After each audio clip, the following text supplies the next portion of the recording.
The ISI's role in the conflict in Afghanistan has, of course, been controversial. But given General David Petraeus's move to the CIA, how has that complicated the relationship between Pakistan and the US? Pakistan is being made a scapegoat. I mean, is this plausible that some 5,000 fighters of a Haqqani network in Pakistan is the reason why 140,000 NATO troops cannot win in Afghanistan? The greatest military machine in the history of mankind can't win because of some 5,000 fighters. They're just being made scapegoats. A policy which was doomed to fail. Obama should never have adopted Bush's war.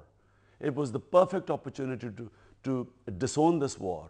But sadly, the generals convinced Obama to get into this, and he's now stuck in it. The surge has failed. Now, rather than look back and think where we went wrong, clearly military is not a solution when you're fighting a population which has never accepted foreign occupation. They are now scapegoating Pakistan as if it's the only reason they are not winning. And by putting more pressure on Pakistan, and if this puppet government in Pakistan ends up going after the Haqqani network, I don't think we can take the fallout. As it is, the country is imploding under this war on terror. Pakistan has, of course, been accused of being duplicitous over its handling of the Taliban. But surely the Taliban has to play a role post-2014 and the British and American pullout. There is no solution without the Taliban being on the dialogue table. They've already had peace, some sort of a jirga where they've got everyone minus the Taliban. The only way you're going to have a dialogue is when the combatants are on the table. You know, when the opposition is on the table. What's the point of having pro-US people on the table? It's not going to solve the problem. Taliban have to be on the table. But you know, saying ISI, blaming ISI for this, yes, I think there would be some sort of a duplicity. Because I remember until 9/11, Pakistan had recognized Taliban. Taliban were working with the ISI since the Soviet Jihad. You know, they were Taliban and the Afghan Mujahideen were trained by ISI and the CIA. So clearly there were close connections between them. Suddenly the government does a 180 degrees turn. It's possible that within the ISI, not everyone accepted this. You know, who were our friends, suddenly you start killing them as your enemies. You know, you can't make people overnight suddenly accept this. So there's obviously a possibility that there were connections of the ISI. But I think that could be used positively now in getting peace there. You've long argued that America's war on terror has completely distorted the Pakistani economy. Can Pakistan reverse that trend? Well, the reason why we've broken all records of corruption in Pakistan is because the elections were manipulated in Pakistan by the Bush administration. They got General Musharraf, Asif Zardari and Benazir together in an alliance called the Liberal Alliance. The only thing about this alliance was, only liberal thing about the alliance was, it was liberally corrupt. So Zardari's corruption cases of billions of dollars were given amnesty. And then he was allowed to contest elections. And he now becomes the president. Would the West, would any Western country do this in its own, to its own people? Would they allow a criminal, give him amnesty just because they needed him in the war on terror, and they end up making him contest elections and then become a prime minister? Would they allow it? No, they wouldn't. So we were used as a tissue paper. A country was sort of as if the whole country, 180 million people did not matter.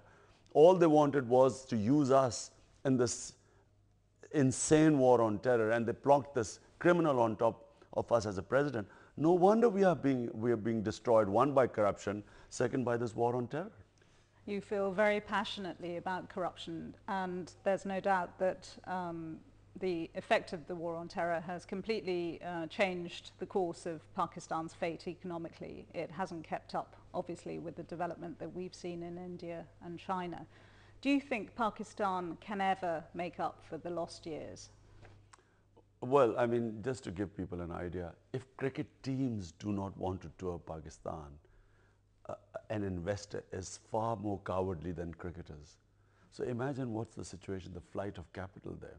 I mean, how can a country hope to progress with this war going on all along a western border, and then this criminal as a president, you know, the biggest crook as a president. So therefore, Pakistan is almost hitting the rock bottom.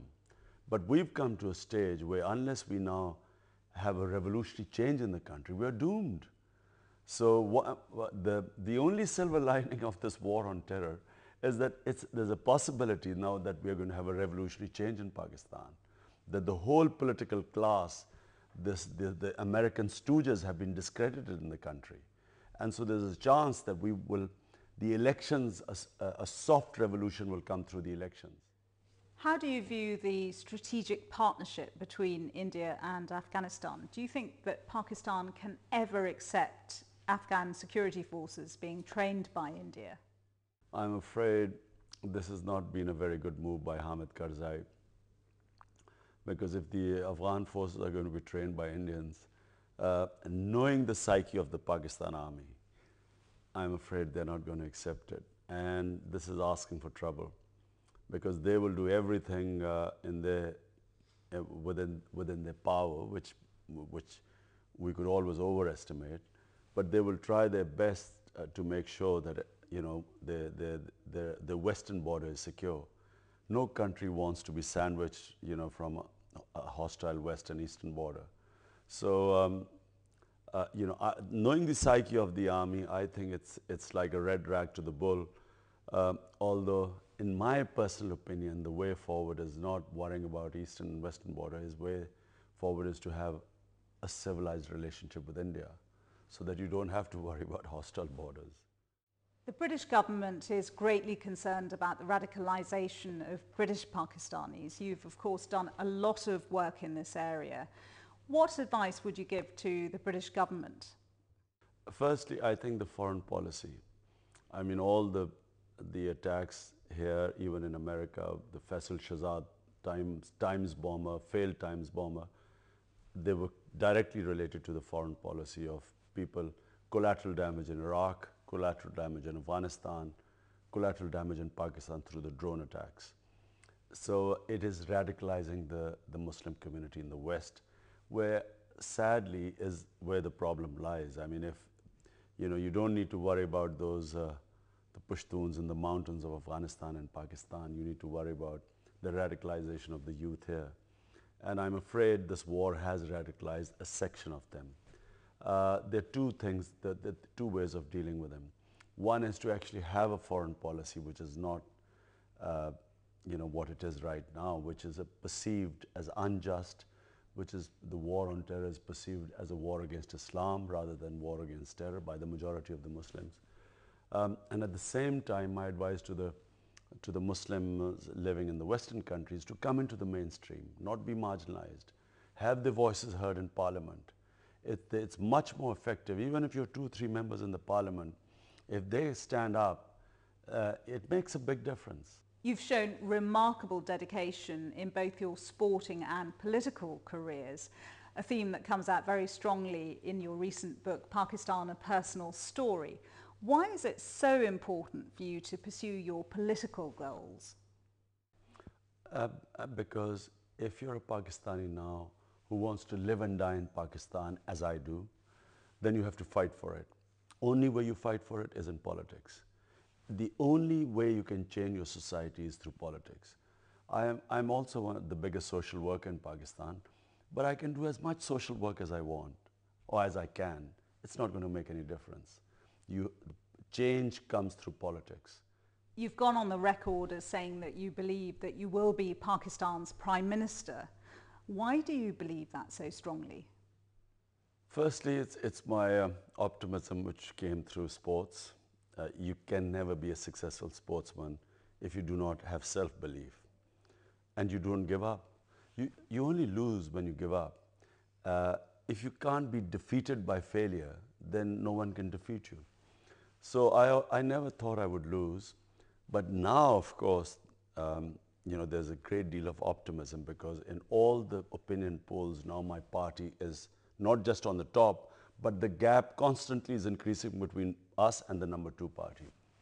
So it's a party, it's an idea whose time has come. It's the first choice of all the young people in Pakistan now, and 70% of Pakistanis are below 30. So it is just spreading like wildfire in Pakistan. And I just know that there's no way anyone can stop this now. I think the next elections you will see not just Tehreek-e-Insaf winning, it'll sweep the elections. It's just that it's a strange phenomena that's happening, which I actually didn't think, which I dreamt would happen one day, but which is actually happening now. Thank you very much.